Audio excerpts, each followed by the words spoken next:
Have you always wanted to smell like a Greek god, but you currently smell like you're in a high school locker room? This may be for you. This is the EDP version released in 2020. Will it beat out the one that was released in 2012, the Eau de Toilette? Should you buy the new one? Why am I getting called? Crash Bandicoot. Should you still be wearing this? Everything you need to know about this fragrance, I will let you know in a brief video, and I will not waste your time. Quick and concise. Like my sex life. Upon inspecting the packaging, you can tell that the only difference between this and the original from 2012 is the gold bordering on the package. As we are opening up the package, we are greeted with a nice Medusa head on the cap and the bottle that looks exactly the same from the EDT. There's absolutely no difference, but I really like the cap with also the engraved Medusa head inside. It looks very luxurious, very Greek. What are the differences between the Eau de Toilette and the Eau de Parfum? I find that the Eau de Parfum, it's just as loud, but it's a little less noticeable because it's a little less sweet and a little less vanilla. The candy apple and the vanilla is less prominent in the EDP, which makes it a more mature buy. If you're 25 plus and you're almost retiring out of your clubbing years, but still want to make a statement, EDP. If you're younger and more new to the clubbing scene, go EDT. The EDP is more high-class clubber, whereas the EDT is the clubber who's drunk and all over you and can't stop slurring his words kind of clubber. And it's not just for clubbing, but it's described as the clubbing king fragrance, which is why I needed to mention it. Let's discuss how this smells. It's easier to spray it on myself before I discuss how it smells. Woo! Okay.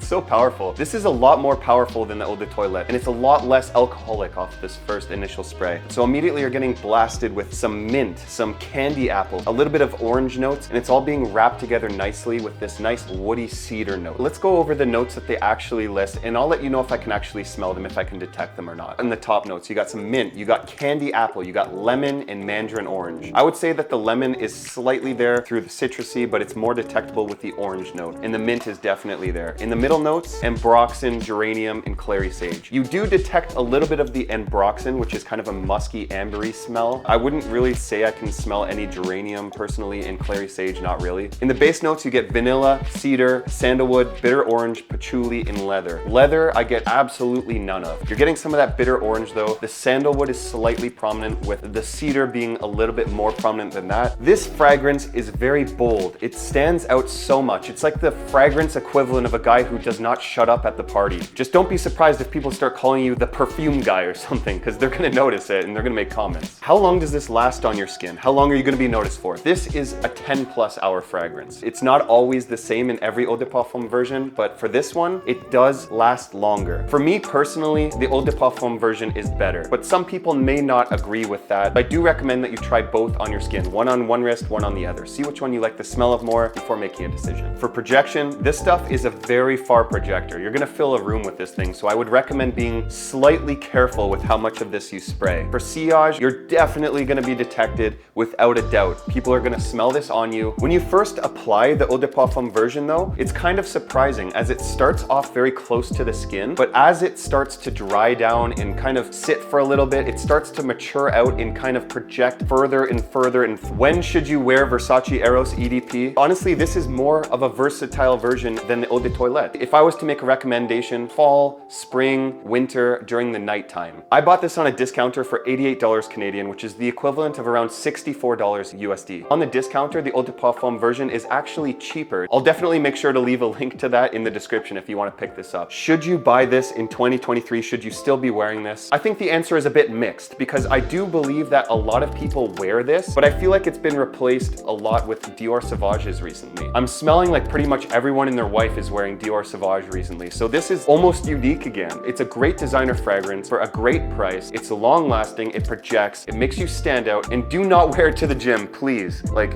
if I brought you value and you learned something today, make sure you hit that subscribe button for non-biased, non-sponsored fragrance reviews. I'll see you in the next one, guys. Stay fresh.